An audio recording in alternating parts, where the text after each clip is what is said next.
मरियम, आज शाम मेरे दोस्त अफ्तारी पर आ रहे हैं, जरा अच्छा सा इंतजाम कर लेना। जी ठीक है, इंशाल्लाह सब हो जाएगा।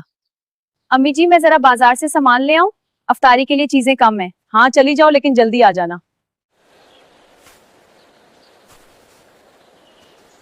भाई 1 किलो प्याज और 1 किलो टमाटर कर दें। जी बिल्कुल, 1 मिनट। या अल्लाह, अभी खाना भी बनाना है और रियान भी रो रहा है। अम्मी जी जरा बच्चे को देख ले, मैं खाना मुकम्मल कर लूं।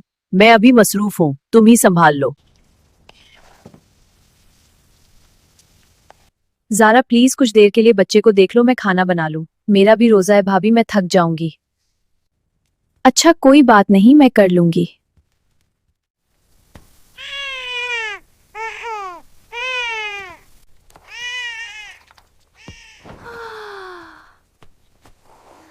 बेटा, खाना बहुत मजे का बनाया है। बहुत शुक्रिया अंकल।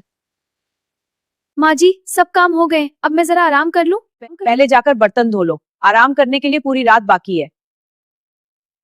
ज्यादा काम करने की वजह से बेहोश हुई है। अम्मी, आपने देखा ये कितनी थक जाती है? तुम्हें शर्म आनी चाहिए, भाभी सारा दिन अकेली काम करती रही। भाई मुझसे गलती हो गई। बच्चे को संभालना, घर चलाना ये आसान नहीं होता। रोजे की हालत में आप लोगों को एहसास करना चाहिए था। अम्मी, ये भी किसी की बेटी है, इसका ख्याल रखना हमारा फर्ज है। बेटा हमसे कोताही हो गई। भाभी मुझे माफ कर दें, अब मैं रियान का भी ख्याल रखूंगी और आपके साथ भी काम करूंगी। मुझे बस आप सबका साथ चाहिए। खुशहाल घर वही है जहाँ सब एक दूसरे का सहारा बनते हैं। दोस्तों, अगर आपको ये वीडियो अच्छी लगी हो तो हमारे चैनल को जरूर सब्सक्राइब करें।